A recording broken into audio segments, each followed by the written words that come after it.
नमस्कार, माझे नाव जगन्नाथ एकनाथ नक्ते. नमस्कार, माझे नाव सुजित श्रीधोदन पठाडे. नमस्कार, माझे नाव समर्थ शिवाजी नसते. नमस्कार, माझे नाव सैदानाथ बदुले. नमस्कार, माझे नाव कार्तिक गोविंद जाधव. नमस्कार, माझे नाव रुद्र विष्णू नरके. आम्ही तुमच्या पुढे कवितेचे व नाटक सादर करीत आहोत. अरे सुधीर, केव्हा आला? आजच्या प्रवेशाचा शांत कसा? आजोबा, काव्य प्रतिभा वाढव म्हणजेच काय हो? कुणी सांगितले हे तुला? आज शाळेत बाईने आम्हाला काव्य प्रतिभा वाढण्यासाठी तुम्ही केलेला हा प्रयत्न, हा प्रकल्प दिला. मला तर ताणच आला. अरे फार सोपं आहे ते. कविता करण्याची, समजून घेण्याची आणि आपली आकर्षशक्ती वाढण्याची म्हणजेच कवी प्रतिभा वाढण्याची. त्यासाठी तू काय प्रयत्न करशील हेच सांगितली बाईंना. पण मी हे कसं करू? अरे काळजी नको करू, यासाठी आपण सगळेजण मिळून प्रयत्न करू. म्हणजे तुझी कवी प्रतिष्ठा वाढेल. आणि तो तुला हे समजले? तुम्ही हो काय प्रयत्न करणार? आपण आजपासून कवितेचा संरक्षण करू. म्हणजे तो ते कागदावर उतरून घेईल आणि कविताही समजेल आणि कवितेचे संपक्षही पूर्ण होईल.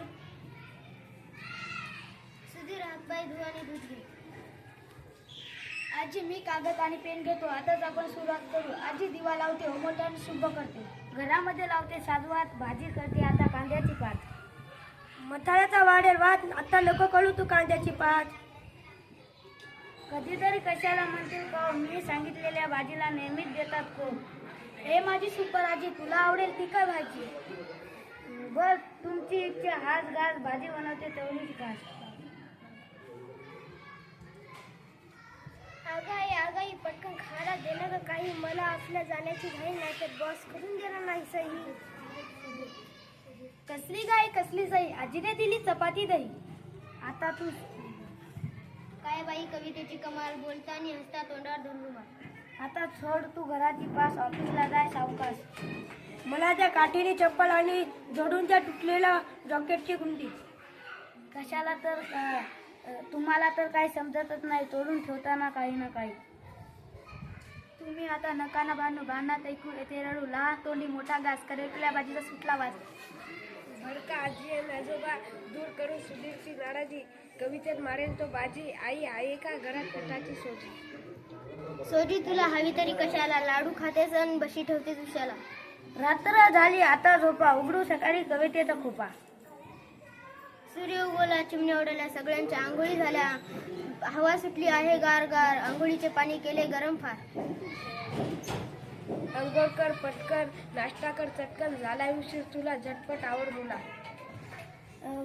आजोबा द्या स्वेटर मलफर, आणा काना टोपी, थंडीपासून बचवायची हीच युक्ती सोपी. सुधीर तू नीट लिहून घे, यमक जुळायला हवे फिट. यमक शब्दाचा हवे नीट, तरच कविता बनेल ती. कामाचा आळा कंटाळा, द्या थोडे पाणी टाकून वाळा. आई कणी मळत असते, कणी तुम्ही नंतर वळा. अगोदर शिऱ्यासाठी रवा चाळा. तोंड धुवा, आंघोळ करा, खा गरम शिरा. मग सुधीरच्या डब्यासाठी तुम्ही बटाटे चिरा. सुधीर लवकर दप्तर आवर, नाहीतर कचलेले पीक. टिपटिपांना दररोज शिक. बाबा आई छान छान, मला नाही कशाची वाण, तुमच्यापासून हरिना पान. बस झाला कवितेचा पाऊस, अशा थोडी पूर्ण होणार तुझी हौस.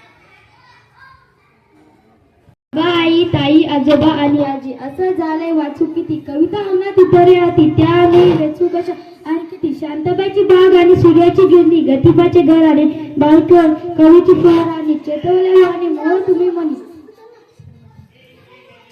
धन्यवाद. धन्यवाद.